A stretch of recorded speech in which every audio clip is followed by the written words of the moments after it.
Wyatt loved kindergarten. I think Ellie is also going to love kindergarten, but I do think that it is going to be a little eye-opening for her because she is not quite into academics in the same way that Wyatt is. Wyatt is into academics because Wyatt has this need to know and this thirst for knowledge that is, it's incredible to watch. Ellie is curious, but she doesn't quite feel the need to press as hard as Wyatt does to get information. And that does translate into academics. Ellie wants to go and be social, and I am going to be shocked if she can sit in her chair for that long. Next from Lynn Cat Webb. Best part of summer with kids and worst part of summer with kids, go. This is such a good one. Best part of summer with kids, having them home. I love having my kids home. I know. Oh, not having to make lunches. Good God. Oh my God. Having to make lunch, it takes some serious brain power. I also like on days where we don't have anything to do, not forcing everyone to immediately get up and get out of their pajamas and get dressed and like really go full-fledged into the day.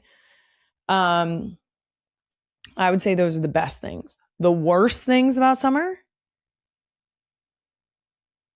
When it's too hot, you can't go outside.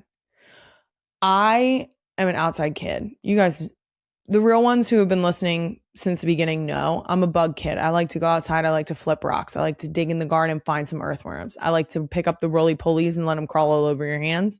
I like to go out at dusk and catch the lightning bugs and let them crawl to the top of your finger because, they always go to the highest point. If you're a real bug kid, you know that. Anyway, I love going outside. So when it gets too hot, that sucks. I want to go outside. I want to play, even if it's just in the morning or just in the afternoon. But sometimes in the Philadelphia area, we hit a hot spell of like 95-degree days. And you open the door in the morning at, I'm not exaggerating, 7 a.m. It's 100% humidity and 85 degrees already. And you're like, you can suck my ass. I'm not going outside. Absolutely not. Because it sucks for you. But then on top of that, you're going to have at least 2 of your 4 children complaining at you that it's too hot and it's sticky. Soupy. The air gets soupy around here. If you've never experienced that, I'm happy for you. But it gets soupy and it's gross. And I don't like it. That's what I don't like about summer. I feel like I nailed that question. I don't say that often. So good job. Okay.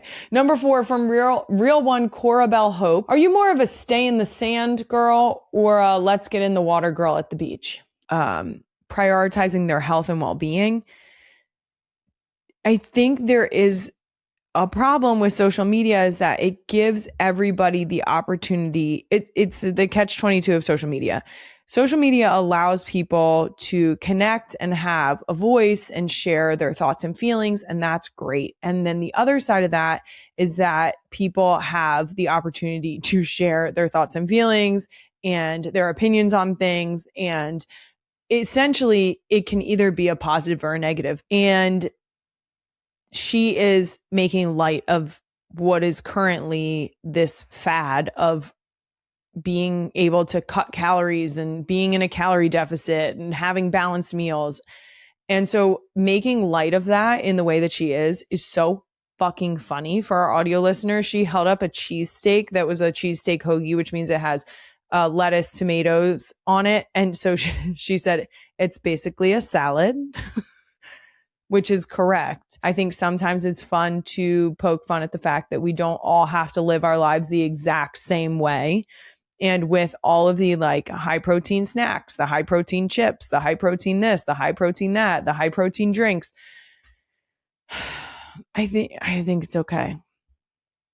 Also, the idea of cutting the calories, aka cutting your sandwich in half, perfect. No notes. I am fearful of the fact that it seems to be that we are in a phase of idolizing super skinny right now. And we were in that phase in the late 90s, I would say, where it was models that you saw walking in like runway shows and ads in magazines and things like that were so thin that you could see their hip bones protruding, and you could just see like everything was so chiseled that people looked almost emaciated. And we're kind of leaning back into that right now as if that is the ideal beauty standard. And I just want people to